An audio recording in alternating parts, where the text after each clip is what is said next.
Alors, attaquons cette fois donc un théorème qui va concerner les séries de fonctions qui se déduit du théorème qu'on vient de voir, en fait, modulo l'utilisation d'un autre gros théorème de la théorie de l'intégration de Lebesgue qui s'appelle le théorème de Fubini. Alors, donc ce théorème, c'est le suivant. Donc, on est dans la partie grand 2, 2 que je vais appeler le cas des séries de fonctions.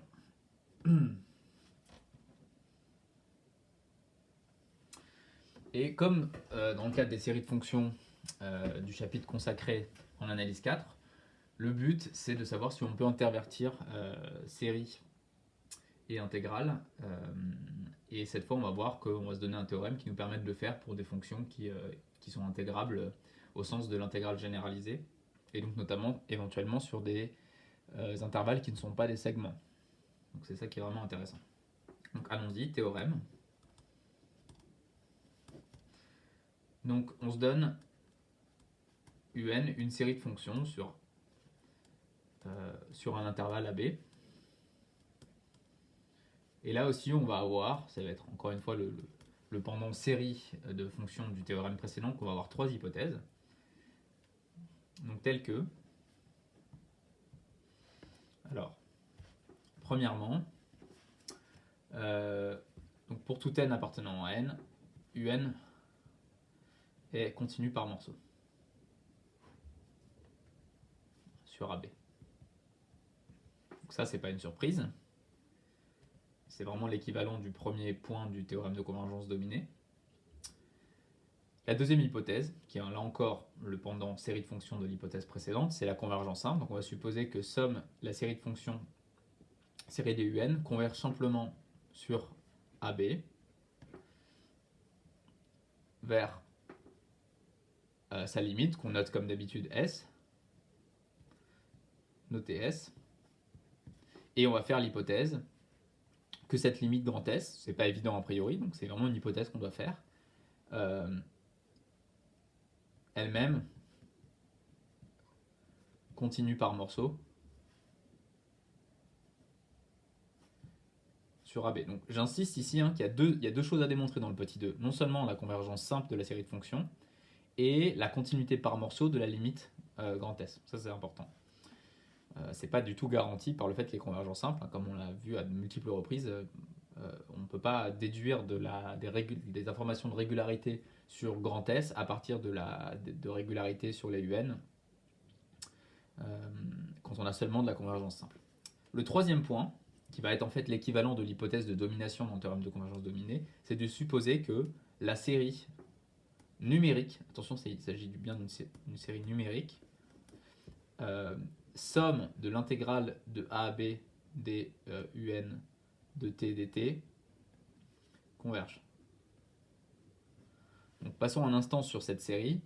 Donc c'est une série numérique en quel sens? Parce que pour n fixé, quand vous calculez cette intégrale, vous tombez sur un scalaire, je peux appeler ça Vn par exemple. Donc ce qu'on est en train de demander, c'est que la série des Vn converge. Notez bien ici les valeurs absolues. Et donc de tout ça, on en déduit quoi? Alors, S est intégrable sur AB. Donc on peut parler de son intégrale sur AB quand je dis intégrable. C'est bien sûr au sens de l'intégrale généralisée. Et en plus, on peut calculer son intégrale de la manière suivante.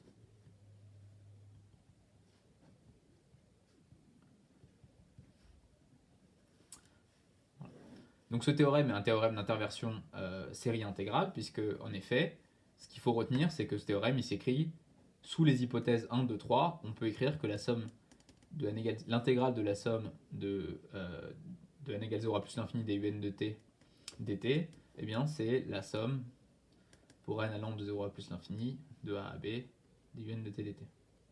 En fait, je mets des guillemets, mais c'est exactement l'égalité du dessus. Ok. Alors, je voudrais parler un petit peu de la preuve de ce résultat. Et on va voir que je vais devoir, à un moment un petit peu, utiliser un résultat que vous ne connaissez pas encore, qui est le théorème de Fubini. Donc, comment on démontre ce résultat à partir du théorème de convergence dominée? Donc, je vais noter, bien sûr, sans surprise, f grand N, par définition, ça va être la somme de n égale 0 à grand N des UN.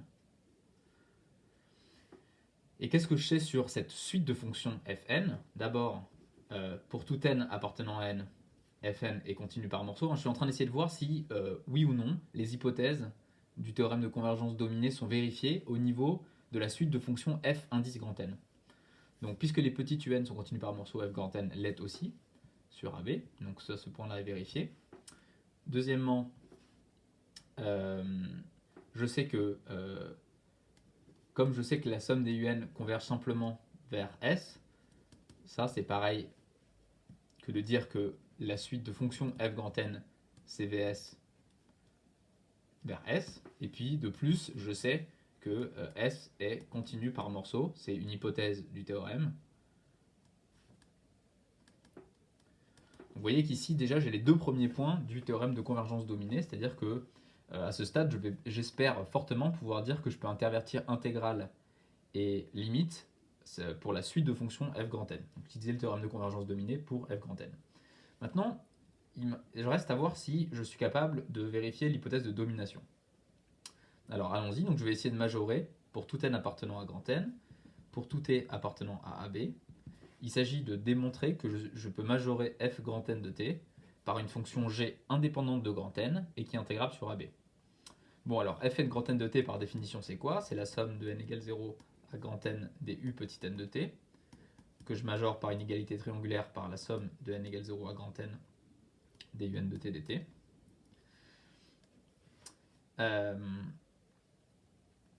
Et alors c'est là que je vais... qui va manquer un certain nombre de choses, c'est que nous, ce qu'on sait grâce aux hypothèses du théorème que j'essaie de démontrer, c'est que l'intégrale de... donc la série numérique des intégrales de a à b des valeurs absolues de n de dt convergent. Donc en fait, il faut me croire, ça veut dire que... donc là, il y a des choses qui sont admises, que cet objet-là est bien défini. Alors je ne sais pas pourquoi il y a des dt là, pardon, il n'y a pas de dt bien sûr. Donc croyez-moi, cet objet-là, il est bien défini. Et ce qui est très important, c'est que cet objet-là ne dépend plus de grand N. Okay, donc vous voyez que si je suis capable de démontrer que on pose G, c'est la somme de n égale 0 à plus l'infini des un. Donc ici, il y a quelque chose à admettre, c'est que cette quantité-là est bien définie, comme je le disais. Donc en fait, il y a convergence absolue de la série, ou si vous voulez, il y a convergence simple de la série de fonctions des valeurs absolues de un. Donc G est bien indépendant de grand N, et la question c'est est-ce que G est intégrable? Et alors, il faut me croire, ça c'est le théorème de Fubini, qui encore une fois est un théorème que vous verrez en L3 sur l'intégrale de Lebesgue. Le fait que l'intégrale que la série de l'intégrale de a à b des un de t dt en valeur absolue converge, ça implique que G est intégrable sur AB. Donc ça c'est pareil. Donc ça c'est bien défini. Le fait que G soit bien défini, c'est admis. Et puis deuxièmement, ça aussi c'est admis, c'est par le théorème de Fubini. Et donc de tout ça, si vous admettez tout ça, vous voyez qu'on peut appliquer le théorème de convergence dominée. On applique le TCD, toutes les hypothèses sont vérifiées, à savoir que la limite quand n tend vers plus l'infini de l'intégrale de a à b de fn de t dt est égale à l'intégrale de a à b de la limite de f grand n de t dt. Ça, par définition, c'est s de t. Et ça, si on regarde précisément ce que c'est la limite quand n tend vers plus l'infini de l'intégrale de a à b de somme de n égale 0 à grand N des un de t dt, qui est rien d'autre que la limite quand n tend vers plus l'infini de la somme pour n allant de 0 à grand N de l'intégrale de a à b de un de t dt. Et ça, c'est exactement ce que vous voulez montrer. On voulait montrer que on pouvait intervertir limite et intégrale. Pardon. Ici, il y a peut-être une dernière ligne. Ça, c'est encore la somme pour n allant de 0 à plus l'infini des un de t, intégrale de a à b de un de t dt. Donc vous voyez, ce qu'on a démontré, c'est que la somme ici de n égale 0 à plus l'infini de l'intégrale, on peut l'intervertir, cette somme et l'intégrale, puisqu'effectivement, la somme de n égale 0 à plus l'infini de l'intégrale est égale à l'intégrale de s de t, c'est-à-dire l'intégrale de la somme de n égale 0 à plus l'infini. Alors, donc, la preuve, elle est un petit peu alambiquée parce qu'il y a plusieurs choses qui sont admises ici.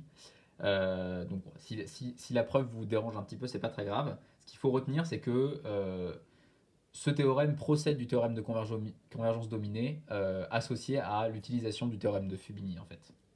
Voilà. Donc je m'arrête ici et je vais faire une autre séquence vidéo avec un exemple d'application de ce théorème.